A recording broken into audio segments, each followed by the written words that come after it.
Hi, and welcome back to my channel.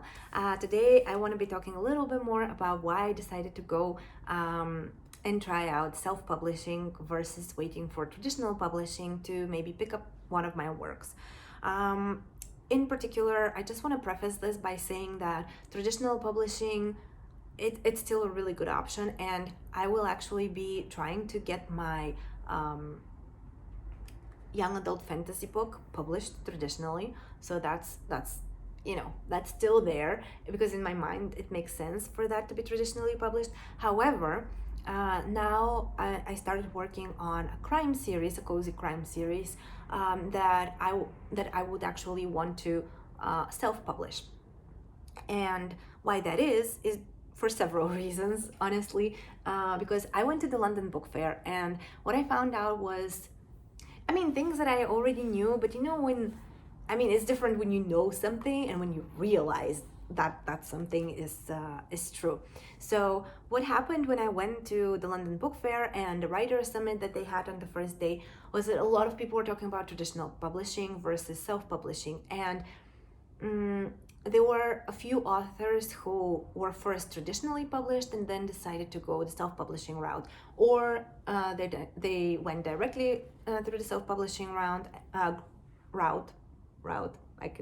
cannot speak today. I apologize, but they decided just to stick with it because it makes them a lot more money than traditional publishing ever would. So yeah, they're able actually to live a very comfortable life without having, all the hurdles of traditional publishing, which are a lot, as we'll get into. Okay, so let's get into it, shall we? With self-publishing, the reason number one, I would like to see just how it works and to see what will happen. So the first reason is the freedom, because with traditional publishing you actually don't have that much freedom for that much creative freedom in your own book. So it's I don't know, it's really weird that it's not that they're very hard, how should I say, not very harsh, but they're not a three-headed dog, right? They're not the gatekeepers of Hades or whatever. However, with traditional publishing, there were a lot of stories of people who said, well, they just showed me the book cover and they said, do you like it? And I was like, not really. And they said, well, this is what will sell, so we're gonna go with it. So that's it. And then, is it gonna sell? Is it not gonna sell? Who's really to say, honestly? Because of the traditional cover, I get it that sometimes a cover can sell, because I have bought books just based off the cover. I know people say don't judge a book by its cover, but we do, let's be honest. However, what if you think that your book cover is actually doesn't look that all that great, and maybe will not be selling all that well? So what do you do then? You literally have no say in the matter. It's just, okay, it is what it is. They might also ask you to make changes to your story that you don't feel comfortable with. There was this on the book fair, there was this lady who was saying how she got the traditional book deal, and then in her second book they told her, or maybe the first one, they wanted to classify it as a chick lit, and she was like, it's not a chick lit. A chick lit is something super specific. It's very, for the most part, it's kind of, the equivalent of a rom-com, right? It's not very deep. It's not something you really think about. And she was like, my book was about the there was some Irish conflict at some point. I don't know. It was something about that. And it happened also to have a love story, right? Love story in a time of war and crisis. And she's like, that's not a chick lit in my books. And yeah, but she was forced to basically, sell her book as a chick lit, which, again, just because it was popular at the time. And she was like, I really, really didn't like this. And so she went the self-publishing route. And yeah, there were just a lot of stories like that, which I understand. I to be honest, I don't know how comfortable I would feel with changing something in my story, in my young adult fantasy story, just because it's a trilogy. So I have basically I've mapped out the entire story. I obviously, things will change, I'm sure, as I write out the other two books, because right now I only have the first one. But I kind of know where I'm headed, right? I know kind of the ending, even if it doesn't happen exactly as I envision it at the moment. I still want for that ending to happen that way. And I think it would be very disheartening if an agent or a publisher comes and says, "Yeah, that's not gonna work. You need to change that and make it something super lame." Uh, I mean, I hope my ending is not lame right now, but it's just with Western storytelling, it's kind of predictable, isn't it? You have the happy ending always, and all of these things. Which nothing wrong with that. It's just I would prefer if I can go my own route. I'm not saying my book will not have a happy ending. We'll see how that goes. But yeah, I just want to make it my own way, and hopefully not, I hope that it's not going to be as lame as all the other happy endings of "and they lived happily ever after," because it's just not realistic. But yeah, so freedom is number one. The other thing that, to be honest, I found really cool was that you get a very, very direct feedback from the reader. Straight, it obviously this is not the profession for the thin-skinned people out there, but basically you would get a lot of reviews that will tell you, "Oh, did you notice that there was a punctuation mistake on page 96?" Or there was a spelling mistake here, or "What are you thinking writing in that way?" I think, I think that that might happen when, if people think, "Ugh, this is just self-published, I know better than them." Whereas the author has put in a lot of time, right? So yeah, and research. But yeah, I was just researching some self-published authors, and it was very interesting, just the feedback that they would get from reviews, like, "Oh, why did you say that the sun sets on this side of the coast when it should set on the other side of the coast?" And I was like, "Huh, never thought about it, but makes sense, yes." And it is a factual mistake that can get you, out of the story, if that makes sense. So, but and a very cool thing about self-publishing is that you can literally edit the book on the spot, re-upload it as a second edition, even gonna sound cooler that way, and all of your mistakes are fixed. So, kind of a win-win. You would get that 1-star review, granted, but then all the subsequent ones will not have that particular critique in them. So this was the first one. Actually, sorry. So we had the freedom, we had the reader feedback and connection, and I do feel that the connection is just a little bit more, I wouldn't say strong. It really depends, I guess. But it's just very primal in a sense, right? Because people get so passionate about the little mistakes here and there. So it's super cool to see just that engagement, I guess. And what you do with it, honestly. And so, of course, number 3, the biggest reason why you might want to get self-published is the revenue. Because if you want to be making a living as a writer, you would need a significant income, right? You would need a full-time income. You would need to get to a certain level of basically of your income, so you can basically live off your writing. And with traditional publishing, well, not to discourage anyone out there, but basically from everyone that I've heard, in interviews, in books, in person also, just everyone says that pretty much you cannot. Like, unless you do, I don't know, just traditional publishing is such a boring way of doing business. You basically have so okay, let me just briefly go through how traditional publishing works and what advances mean and and how exactly they look like, because I had this misconception of, well, not misconception, but you just read a lot of books and you hear about these stories, how this author got how they got like $1 million advance, and it's like, okay, that's good for them. But then there are all the little caveats that an advance needs to be earned out, which means that let's say it's $1 million, okay, which is very unrealistic if you're an everyday person, but let's say that it happens. Actually, during the conference, there was a representative of Penguin, and so what he said was that the biggest advance he ever saw to a person who was not a celebrity was 750,000 pounds. So that was the biggest advance he saw, and it was because the agent had put up the manuscript up for bidding. So basically, all of these publishing houses were bidding, to get it, and so he got this amazing deal. However, it needs to be earned out, which means that, let's say that for every book sold, you get like £1 or dollar or whatever currency you want to use back. So he needs to sell at least 750,000 copies of his book in order to earn out his advance.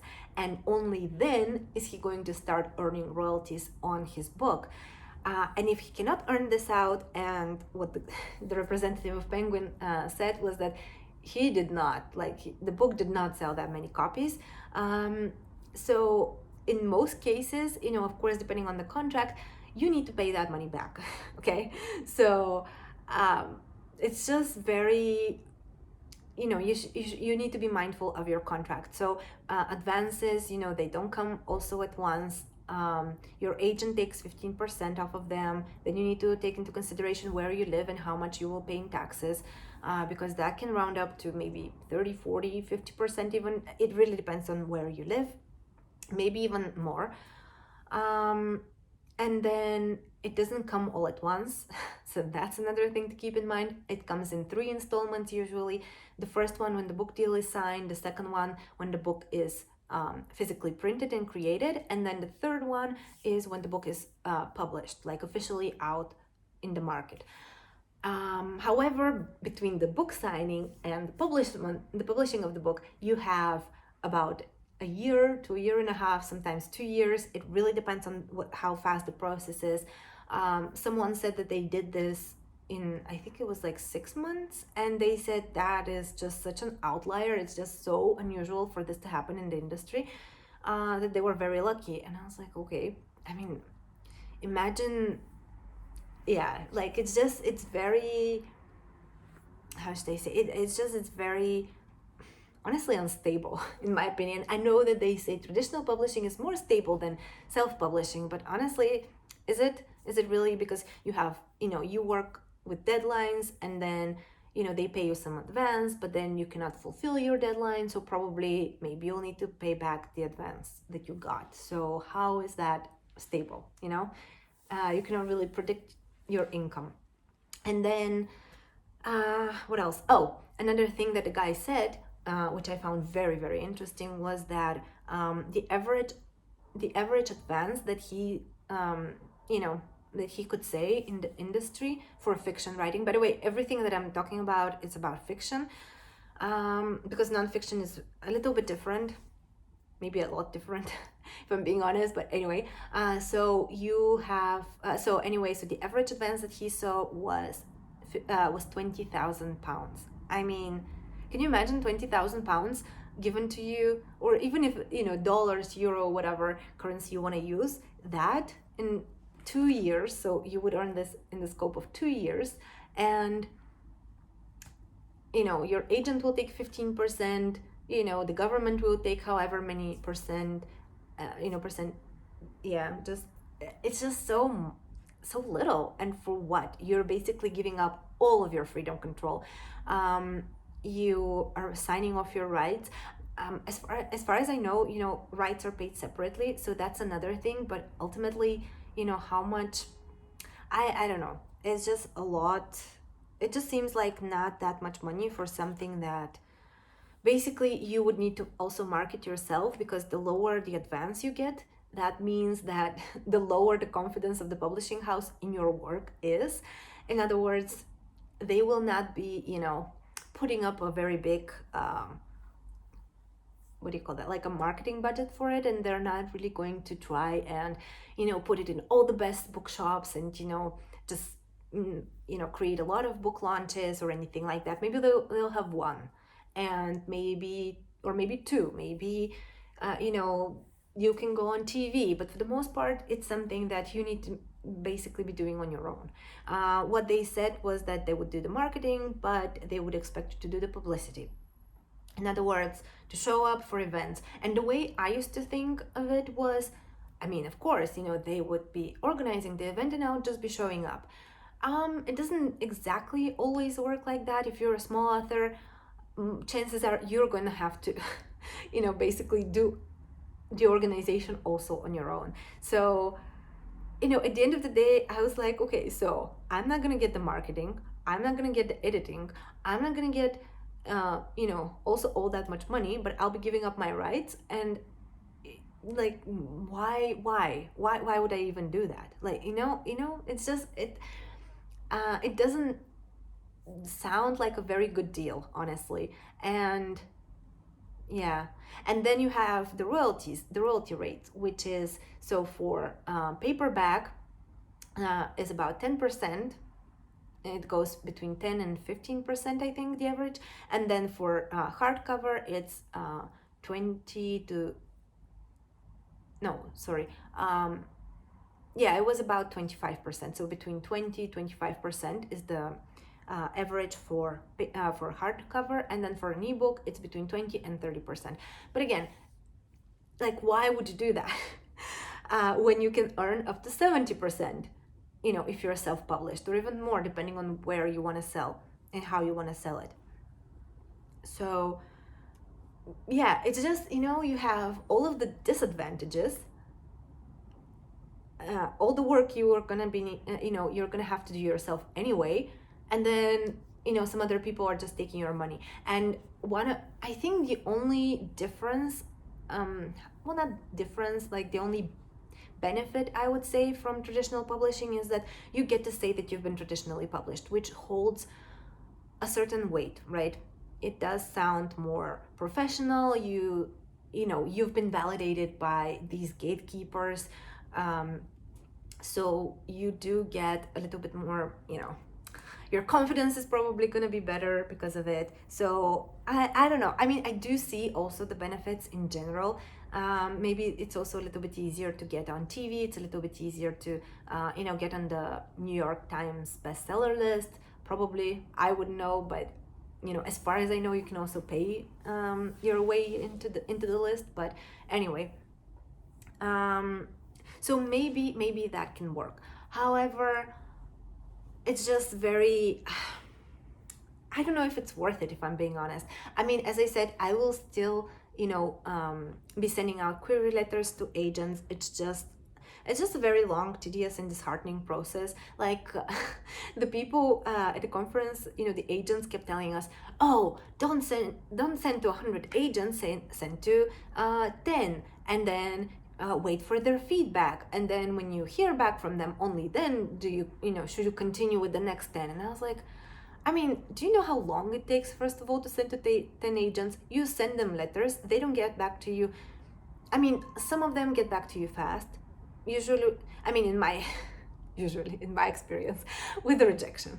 So they get back to you very quickly with just a very generic rejection, like just a template letter which says, this is not for me, but don't be discouraged, keep writing. That's the general gist of most letters that I've gotten. So if I have to wait for 10 agents to get back to me, I mean, some of the agents that I wrote to in October last year, so now, as I'm currently filming this, it's April, so how many more months do I have to wait? Some of the agents have not gotten back to me at all.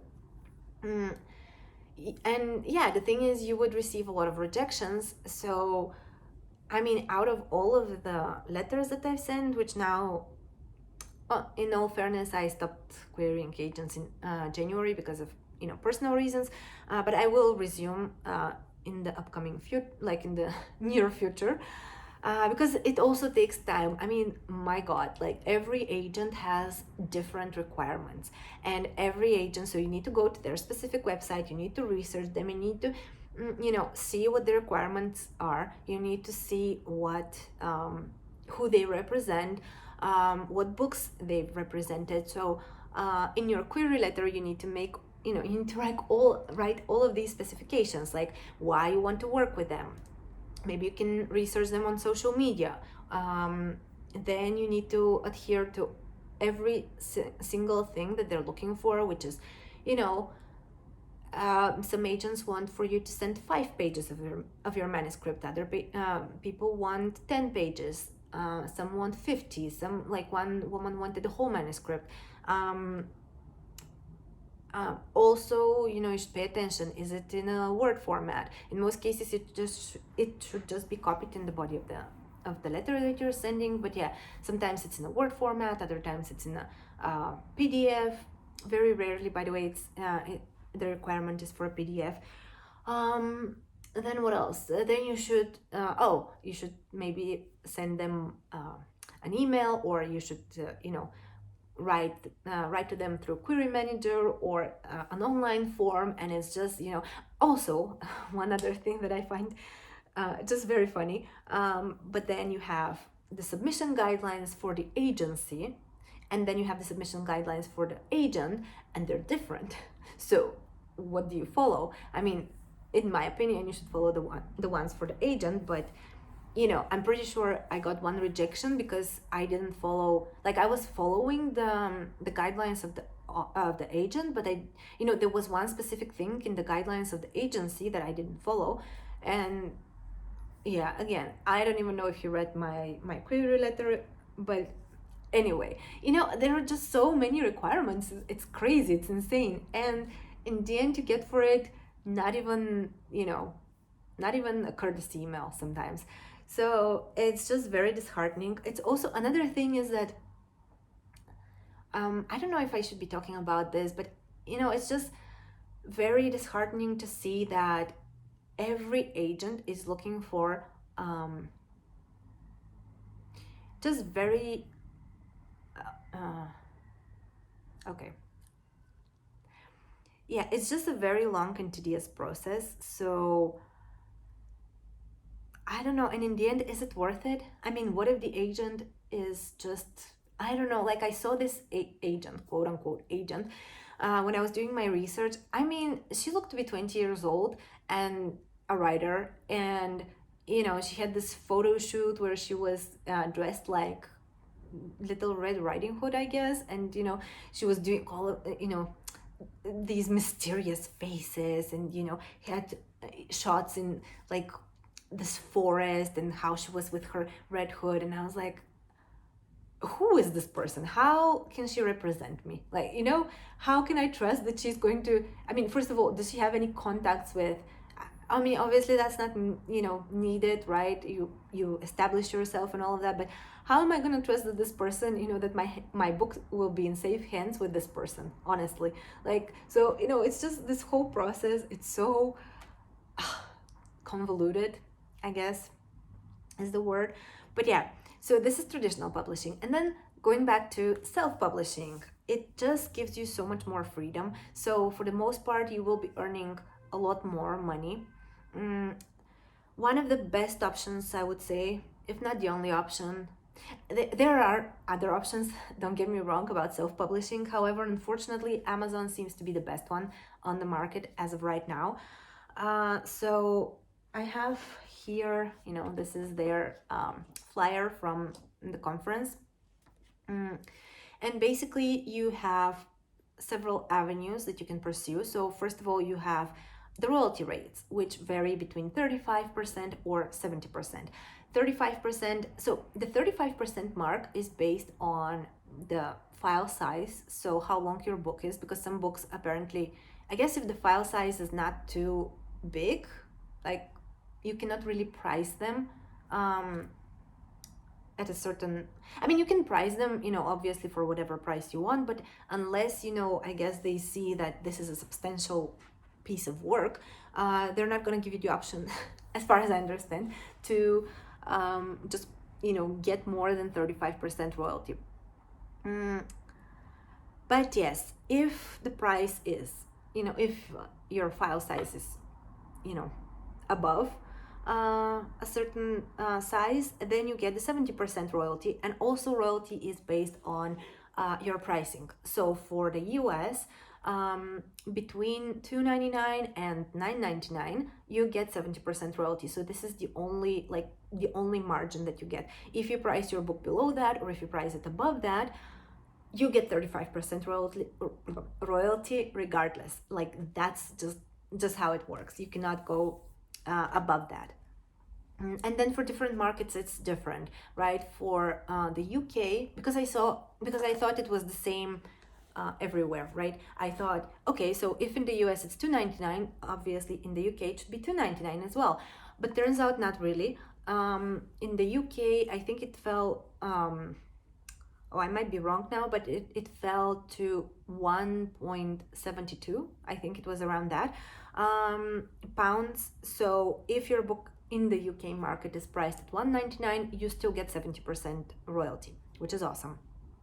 And don't get me wrong, like the prices sound very low. However, you can actually, it builds up, because honestly, so they've actually given here an example. I don't know if you can see it, maybe it's a little bit glossy, but with a 70% royalty rate, if the price is £1.99, you would get, you have 0 VAT.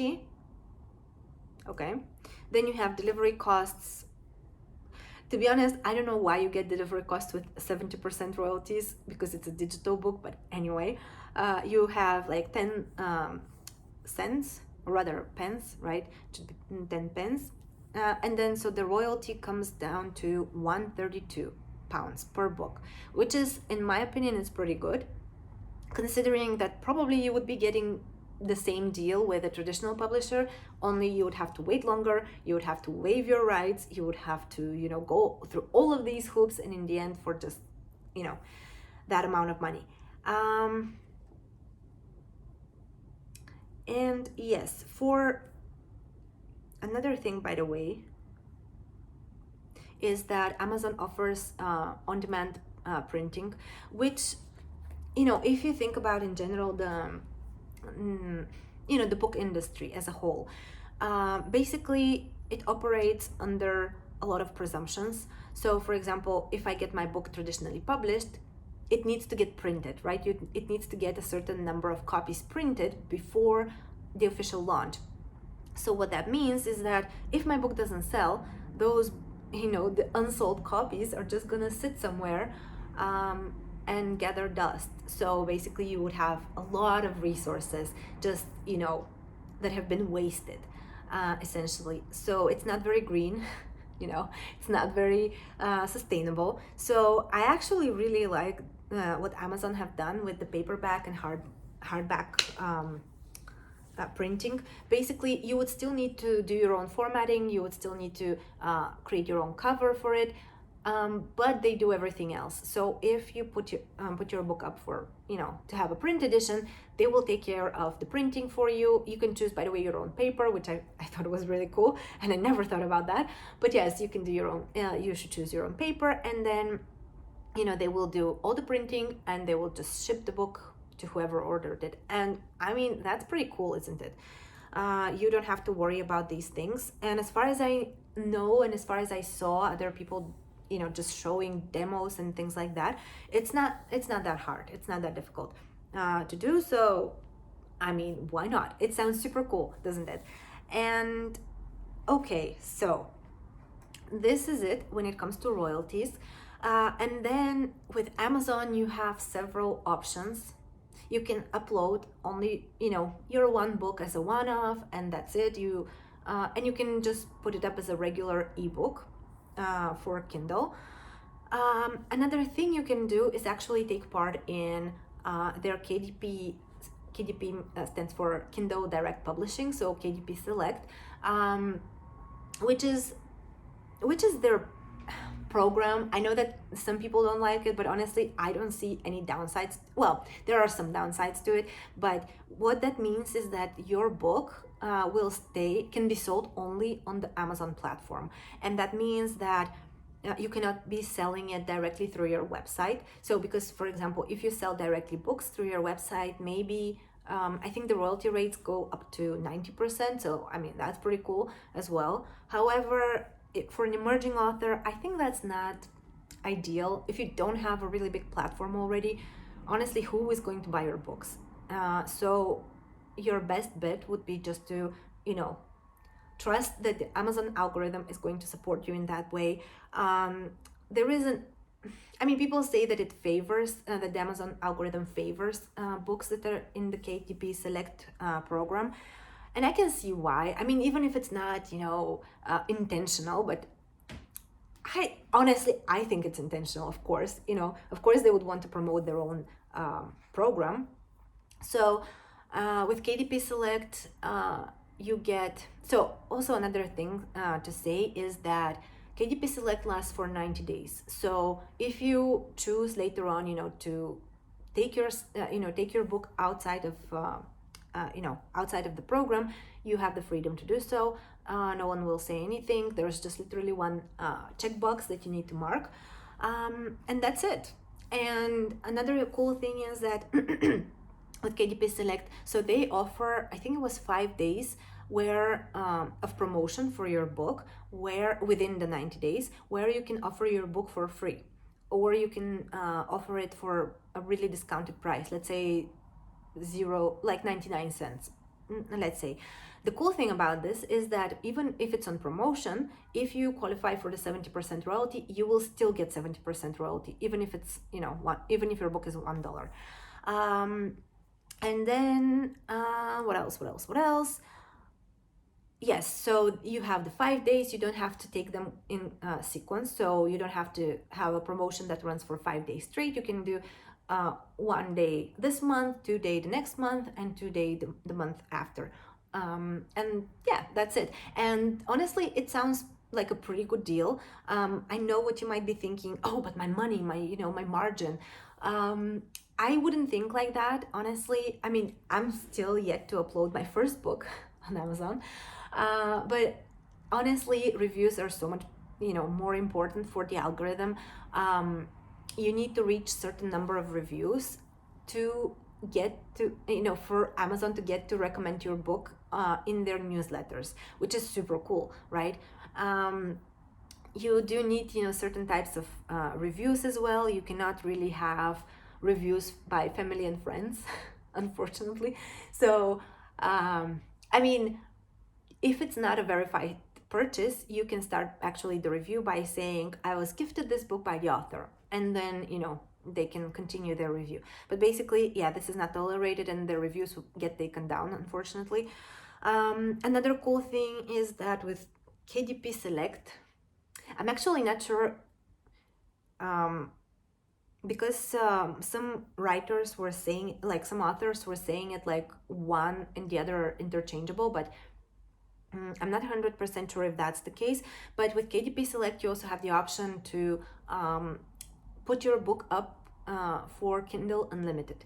And what that means is that in case, I mean, maybe you've seen this, right? If you've used Amazon and Kindle, but basically you get to borrow books, right? And read them. So you pay, I think it's like $10 a month for Kindle Unlimited, and you get to borrow and read as many books as you'd like. And the cool thing about authors in this case is that, first of all, every borrowed book is counted as a sale. So the algorithm is like, oh, okay, so this book is apparently very popular, so I will promote it to more people.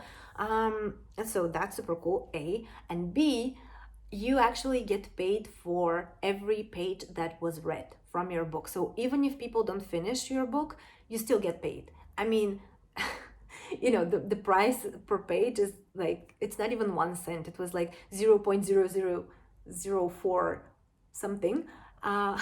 So, it takes a few pages to even get to a cent. But I was talking to this author on the London Book Fair, at the London Book Fair, and what she said was that on average she gets around £2 per book from Kindle Unlimited. So I mean, that's super cool, because generally she prices her books at $1.99, so she actually even gets more money from Kindle Unlimited compared to, just the royalties that you would normally get. So that's super cool and good to know. And what else that is important? I think that's kind of it, honestly. Another cool thing that you can do, especially if you're writing series, is just to bundle them. So you can price them, higher, obviously, and you can, get additional income from that and additional royalties. So for this one author that I was talking to, so all of her books are $1.99, but then she has a lot of bundles that she does, and her bundles are around five something. So for 3 books, which is, now that I think about it, that's not really that much of a discount, but it's still something, right? And people would be like, oh, okay, that doesn't sound all that much. So let me get the bundle. And yeah, so I think that's super cool. There are just so many ways to go about this, and go about, making the algorithm work for you, and just earning, how should I say, earning more royalties. And overall, I think it can give you a very nice way to earn more money from your books. Not to mention that oftentimes, if your book is selling well, traditional publishers are just gonna come anyway. So it's happened many times. I'm pretty sure that also, I don't know, in general, like film companies that are looking, for a cool project to work on next, they're looking for authors because, I mean, in general, authors are the creative machines, right? Nothing, even the most amazing film doesn't happen without a writer. So I think we all remember what happened. Well, maybe you're too young to remember, I don't know. But a few years ago, I was in high school, I think, the Writers Guild of America, I think that's who it was. Basically, all the writers in Hollywood went on a strike for a few months because they weren't earning enough money, right? Because you get all of the, pretty much everyone else earns a lot of money except for them. And they're kind of, they create everything. So that wasn't very fair. So they went on a strike. And what happened was that, all the production studios were struggling to, to keep the shows going that they already had, and the result was just awful. You can definitely tell, even if you don't like a show that much and you think, oh, the writing is not the best, you can definitely tell when the writers went on strike, because those episodes are just horrendous. It's so, just awful, because I think that a lot of people think that writing is easy. Oh, you just put words together, how hard can that be? Well, let me tell you, it's hard work, okay? I work as a copywriter. I feel that in many cases people think, oh, this is just so easy. Like, you don't do that much. And honestly, that's what I thought in the beginning as well. And I didn't think that it was easy in the sense of, okay, anyone can do that. But but I thought it's easy in the sense that I can do it. And I know that it's not as easy as it looks. It's just it takes time. That's the thing. You cannot just switch your brain, and that was a very weak snap. Okay, that one was better. You cannot just switch your brain and start writing right off the bat. But yeah, all in all, I think that was everything I wanted to share with you. I've been going for quite some time. I apologize for the length of this video, but yeah. Let me know in the comments below if self-publishing is something that you might be considering. And yeah, stay tuned for more information, because I will definitely, the more I find out, the more I will want to share with you as well, so you know as well what to expect. But these were my main takeaways from the London Book Fair. As I said, I spoke to a few authors who are best-selling authors, self-published, and honestly, it looks so cool. They're my new heroes. I have them now. I have a list of all of their websites. I follow them everywhere on social media. They write about crime, primarily, so it's super cool, because it's also kind of what I want to be writing as well. So expect more information about that soon. Actually, one author in particular that I absolutely love. Her name is L.J. Ross, and I will actually link to her, to her website, so you can guys check her out as well, because I think that she's pretty cool. And yeah, let me know what you think in the comments. Subscribe and like this video if you enjoy the content and if you want to see more of it. So until next time, bye.